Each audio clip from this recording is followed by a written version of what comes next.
We're not going to be able to do this lecture in-house, so this is just going to be available to you online.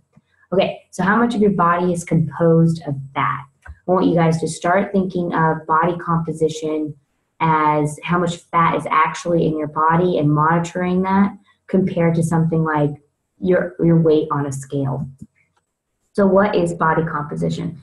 It's comprised of 3 different things. One being your lean body mass, fat mass, and your percent body fat, okay? So your lean body mass includes things like your bones, muscle, and your skin and your hair, things like that. Fat mass is exactly what it sounds like. That's that fatty tissue. It is yellow in color, and we'll talk a little bit about the different kinds of fat in a second. Finally, your percent body fat, which is a little bit tricky. It's your weight of fat over your total body weight, okay? And we'll figure that out a little bit in later slides. But all of these 3 things make up your body composition. All right, so we'll talk about 2 types of fat. You've got your essential fat, and this is just necessary fat in order to function. Some fat, necessary or essential fat, is located in your brain, and this kind of fat is just to help you with your daily functions. Males can get much lower essential body fat than females. You can see right there, males are from 3 to 5%, while women are 12%, and that's basically due to breast tissue and things like that. Here's a picture of like the percent body fat for male, what 3 to 5 would look like, and that's under an individual who has a lot of muscle mass. But you can also reach 3 to 5% body fat, and not just like a bodybuilder, but like maybe not access to food or malnutrition. Okay, storage fat is the other type of fat that I want you to know and be responsible for. And this is the kind of fat when we think about when you pinch an inch, okay? So this is that extra fat that you're maybe hanging on to around your waist or your thighs or your underneath your tricep, that fatty tissue. It's typically near the surface of the skin, and it provides warmth to the body. And your body loves this kind of fat for ATP. Remember, energy. All right, so this 2 individuals here is just an image of typical 20 to 24-year-old body composition, okay? So you can look at these graphs and you can see that women's needs or fat makeup is different than a male's fat makeup. So why does body composition and body size matter in general? Like, what's the whole point of this? Well, body fat has been on the rise, okay? And when we put on more body fat and we get to a certain degree of having more fat on our body, we can be classified as obese or overweight. Obesity has been linked to different things like, oh, you guys see the picture, heart disease, premature death, and disabilities as well. Okay, so this has been on the rise from 1970 to 2010. Unfortunately, the book doesn't cover something that's more recent than that, but this is just the numbers that we're working off of. Okay, obesity rates have been slowing down, but it's still a predominant issue in American culture. Over half, it says 68% of US adults are overweight, and 35% of that 68% are considered obese.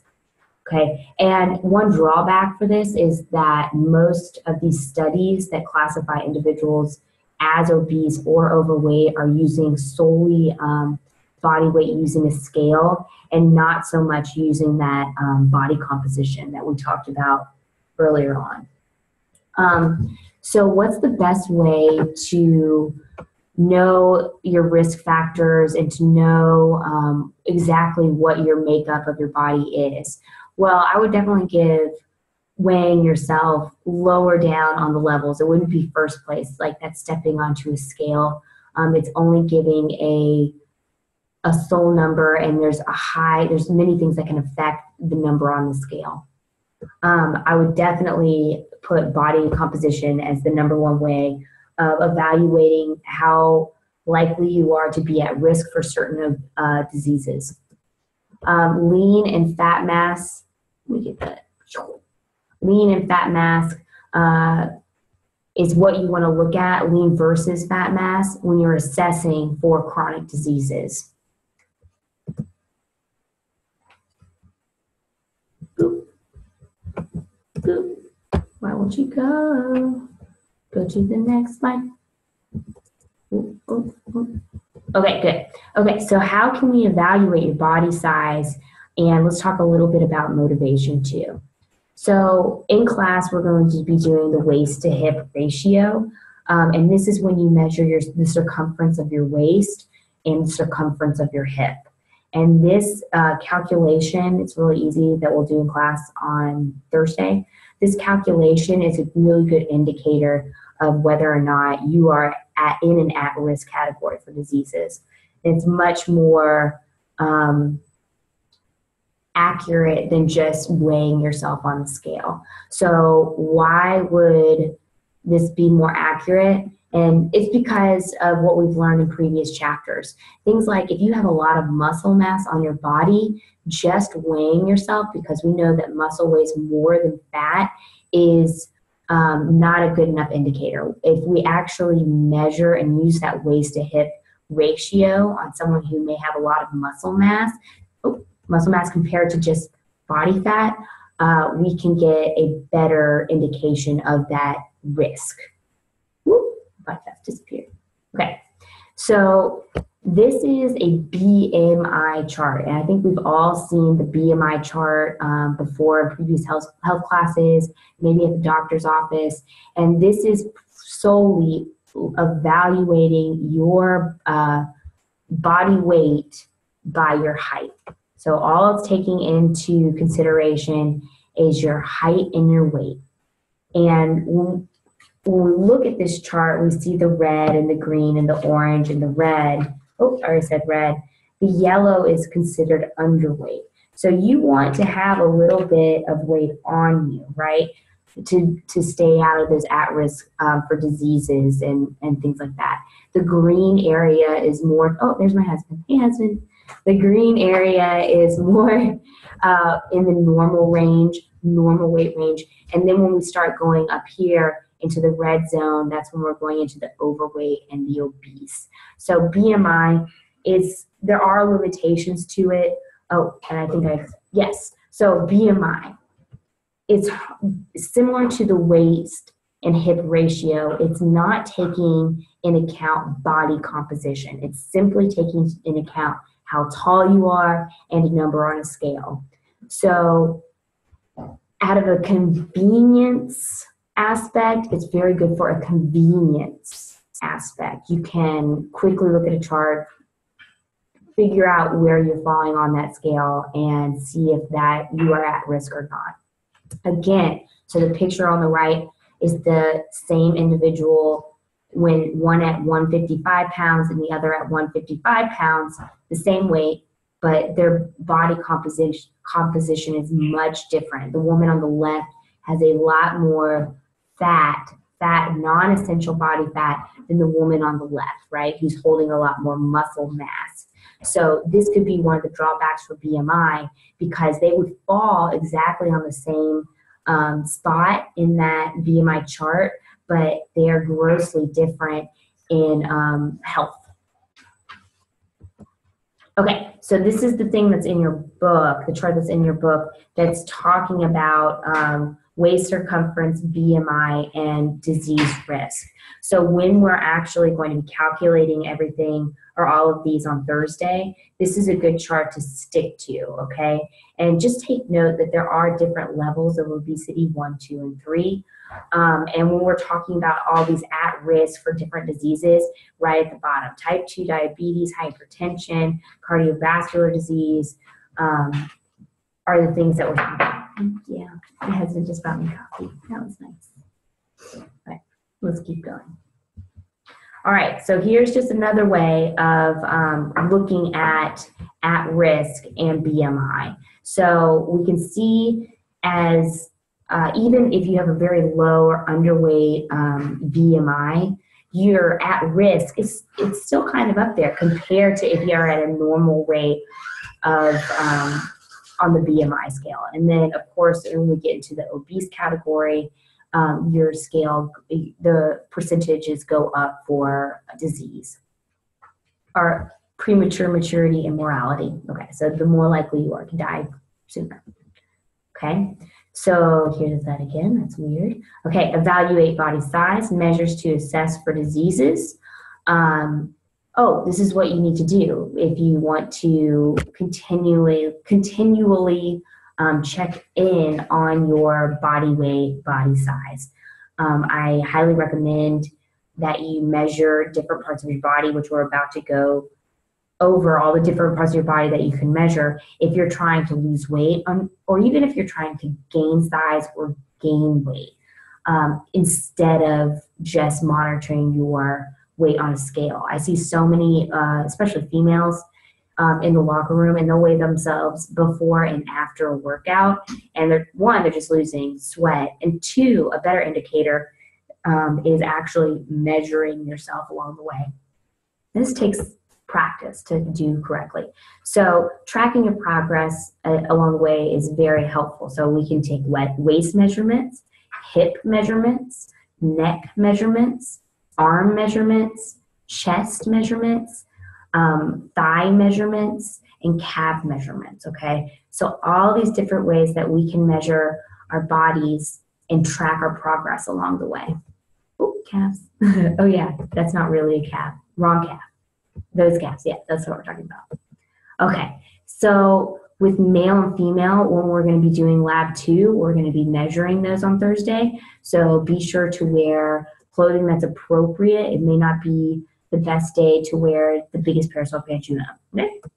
All right, so really quick, we're going to talk about the gynoid pattern, which is actually a way of classifying a particular shape of your body. And this is more of lower body extremities are going to be more likely to hold on to weight. The fat is down in the hip and the thigh area.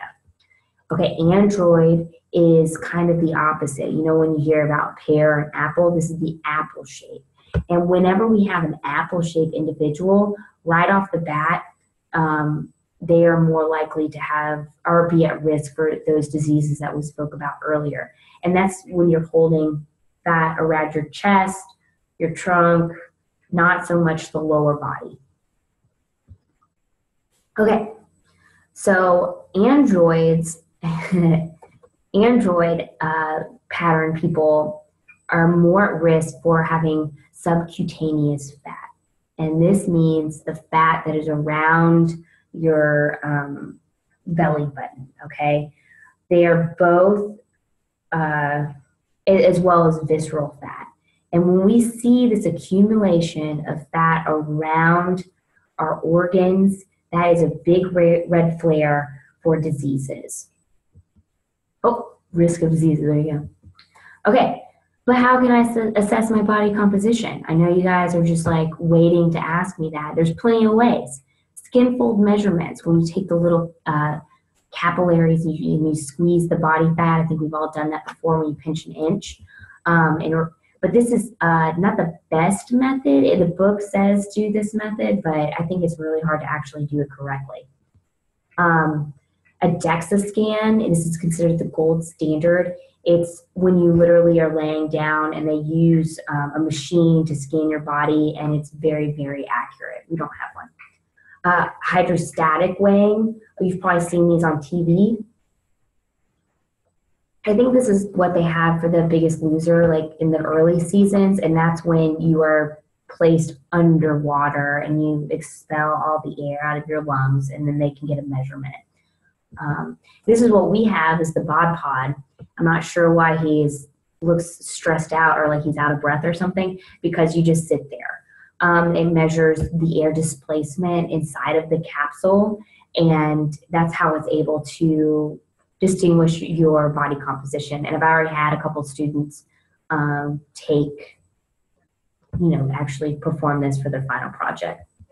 Okay, bioelectrical impedance analysis, or BIA, which we'll be doing a 2-point BIA and a 4-point BIA on Thursday. And this measures the resistance of tissue. It sends a painless electrical current through your body, and it's able to make a distinction of what impedes the signal, like fat and bone tissue, and then it can actually tell you what your body composition is. All right, I'm officially depressed. How can I change my body composition? So nobody really, from experience, enjoys figuring out what their body composition is because they're usually not happy with the results, okay? But you can change it. You really do need to figure out where you fall, okay? And there's just the basic guidelines of where athletic, different goals that you can potentially set for yourself. Like maybe you're in the obese category, you want to get to the acceptable category. Maybe you're a fitness enthusiast and you're trying to get to the athletic/low category. But these are the guidelines that you need to kind of use as a tool to know where you, so you can appropriately make goals. Okay. Do you really need to set, set reasonable goals. If you're in the obese category, 2 pounds a week, or changing your body composition percentage by like 1 or 2% at a time, I would say is a great goal.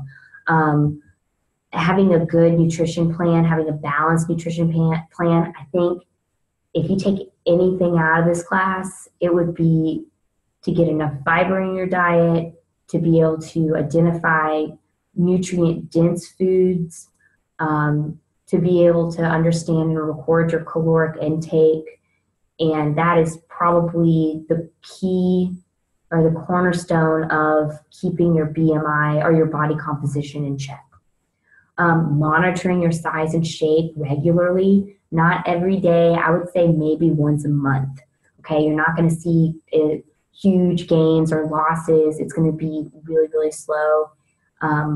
But if you stay on top of watching your body shape and size, this is a great way to go. And you can do this by a measuring tape, like all those different areas that we said to measure.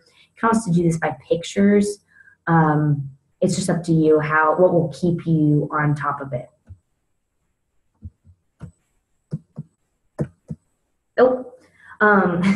Just letting you guys know, if weight loss industry, especially in the United States, is a very, very lucrative industry. If something's promising you more very, very quick changes, don't do it. It's most likely you're just losing water weight.